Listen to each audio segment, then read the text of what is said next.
There are many Judas. And I want to ask yourself a question: am I part of those Judas? Because the consequence of being a Judas is that, number one, your destiny will be replaced. He said, let his position be desolate and let another take his position. So whenever you allow yourself to be a Judas unto God and unto your brethren, the consequences is that you will not fulfill your destiny according to God's plan for you. Then your generation will be desolate. There will be destruction that will bedevil your generation. There are many pastors preaching on the altar that are Judas. There are many choir mistresses that are Judas. Are you a Judas unto God when you profess love to God, but you are doing the opposite of that love? You tell God today, I'm not going to commit this sin again, but tomorrow you have it in mind that you are still going to commit the sin. Today you come and confess that sin, tomorrow you go back and betray Jesus. You have come to that economy of Satan's creation of monster called Judas. They are unrepentant. Hope you know that the mercy of the Lord only finds expression when you repent. Bible said in Proverbs chapter 28 verse 13, he that covereth his sin shall not prosper. He that confesseth and forsaketh, the Lord will have mercy. So you have to confess and forsake. If you confess and don't forsake,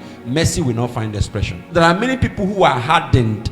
They come there, they confess Jesus, yet the life they are living are the life they once lived in the old past. We can no longer differentiate between you of the old and you of the current. How many times have you repented of that sin, yet you went back to that sin? The only difference is that you are claiming to be a Christian, but committing that sin in a Christian way. It doesn't matter how close you are to the church altar or the work you are doing for God. Judas did work for Jesus. In fact, Judas' work was treasurer. Judas was the one keeping the money of the church. If you watch the utterances of Judas, you would think he was a good man. And Mary Magdalene came and broke the altar oil on the leg of Jesus. Said, this woman just wasted money. Said, this he said not because he cared for the poor, but because he was a thief. Many of us, our heart is the problem. We are Judas at heart, hypocrite. They appear holy, but inside the secret, their monster comes out. The real you is not who we see publicly. The real you is that person that nobody sees. Only you know that person. He said, these people draw unto me with their kisses. You see them praying like this, they are crying. They are worshiping God, they are lying down. The moment they stand up from that altar, once they step out of that boundary, you will see another kind of being. There are some sisters, when they come to church, they're looking at them, they say, this one love God. Tomorrow you are seeing them in clubhouses, seeing them smoking, you are seeing them committing all kinds of sin.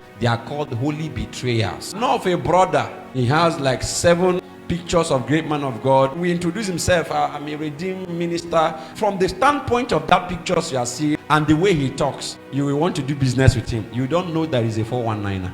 That one is a holy Judas. There are some sisters, they will come to church, they will dance in the night. You will go to junction and you see them standing there looking for customers. Are holy betrayers. They kiss God with their lips. Their heart very far from him. They are cheating on God. They have other gods in their heart.